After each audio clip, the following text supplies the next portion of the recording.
All right, Booker and Stryker, this has been working well, so I'll let you handle it again. Please welcome from Jacob's Castle and the singer of Sublime, Jakob Nowell, with Booker and Stryker. That was a rad intro. That was sick. Thank you. That's exactly. I wish it was like that every time. That's He's good at this. Perfect epithet. What's up, guys? How's it going? We are here at Beachlife. We are having a wonderful time. Crazy, amazing things are happening. The sun was out for Sugar Ray, but it was such an amazing set that I think they took it with them. In fact, I just said hi to the guys. They were like, I don't know what I can say, man. He even told me, he's like, it's these tips, bro. You got to get the tips. The frosted tips he's talking about. It actually is awesome, man. Such nice guys. Everyone at this festival is like people that I know and love and am friends with.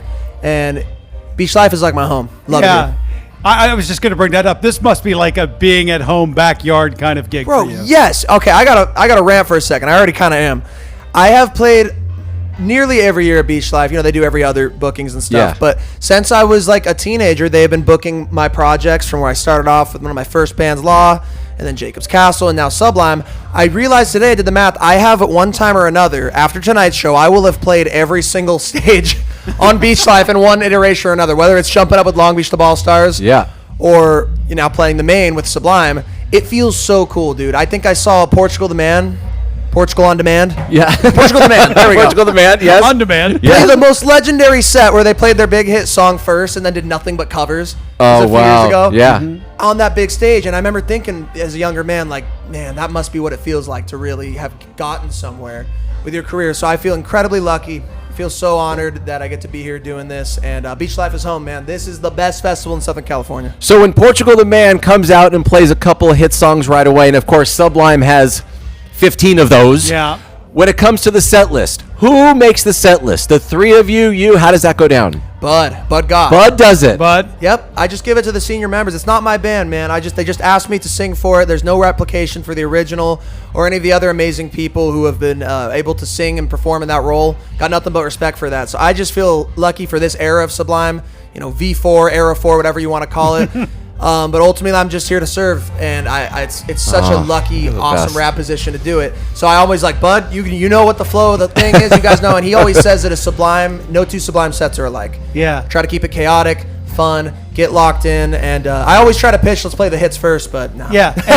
Anything new tonight that you guys are going to? Yes, sir. We do have a new record coming up.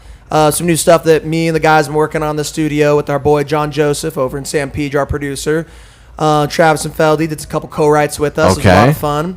So they're on a couple songs there, just the DNAs, and a bunch of other friends too. Like we had our boy Fletcher in the other day. So what does Fletcher from Pennywise do when I love the band Fiddler as well, but what does Fletcher do when he comes in with you guys? Tell stories. Like the best stories, dude.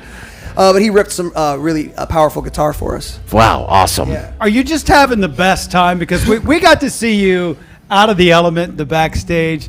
You're just all laughing, and you're like the mayor of fun back there. Yes. It is the most fun, man. And I think that fun is out here for everybody, man. If you come here, I feel like you can even get a fraction of this. You're going to have a good time. And that's why Sunburnt Records is my passion, man. That's what I want to use the platform for Sublime to boost up all the other amazing bands that are my friends. We had one of our bands, Jesse James Pariah, just playing. Yes. Amazing, man. The people loved it. We had Sitting on Saturn. There's some of our They friends. were just on our show. We love Sitting on Saturn. We've been supporting them for years before they even had their current band name. They were one of the first bands to take Jacob's Castle out on tour as an opener before even I had my band name. I was just booked as Jakob Nowell. So I have a blood oath debt to them, and they're really good dudes too. Yeah. And we share members. Like their drummer used to play in Strange Case, my partner in Sunburnt Records' band, and he plays in my band, and we just switch all around. So many out of band. Chase Petra.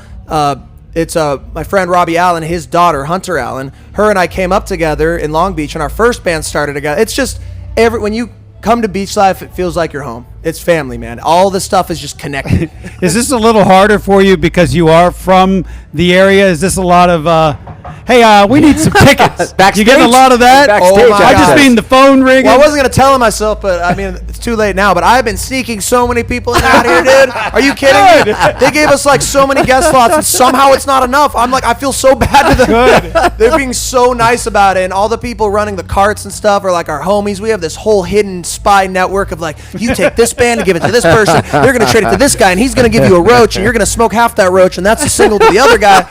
That's the signal. Yeah, exactly. It just keeps going, man. So we were able to get all 1,000 of our friends in. 1,000. That's pretty good. A little party with 1,000 of closest friends. You mentioned John Feldman and Travis Barker, and I have to rewind and just ask specifically, of course, we love them musically and personally. So, but for you, like, what do they bring to the table and what do they do for you? Man, there was a time when we were thinking about, man, do we want them to produce this thing or what do we want? But we had a bunch of the album already produced by our guy, John Joseph, just down home in San Pedro. And the sound that he got for us was so rad that eventually we decided, we'll take a couple of the songs we did with Veldy and Travis and just sort of, produce them our way and then maybe do more work with them in the future. Nice. But as far as going in the room with those two, we did about a week with them. They're obviously legendary songwriters, and Travis, on a personal note, is a very big Sublime fan, really understands the lore and history. So it's all love, man. We just had some good times with them, but I think the core of this thing is always going to be Bud and Eric, Right. A lot of the songs were jumping off points from old unreleased Sublime material or stuff that we really found had to be canon. You know what I mean by canon? Like, it had to be something that really felt like Sublime. We don't want to take this thing in some crazy new brave direction. We want it to be a celebration, a tribute to the life and history of Sublime, and that's all it is. What do the guys pull out of you that you think is different than anything you've ever done before? Was there any moment where you went, well, I've never done that before? Was there anything like that happened during recording or producing? Yes, definitely. From the word go, working with my producer, John Joseph, who does all my Sunburnt and Jacob's Castle stuff and works with a bunch of other artists in the scene like the Elevators and many more that can't even come to name right now. But John, when we decided to just try a first song, like putting vocals on Feel Like That, a single that we just had out, and then maybe a couple more that were just based off of old jams that were unreleased Sublime material, and some of them that had my dad's vocals on them, it was very challenging for me. I like to sing more, a lot of vibrato, more operatic, kind of funny voices sometimes. I was always like Faith No More or like Meat Puppets or the Pixies. Like, I loved those kind of like challenging singers.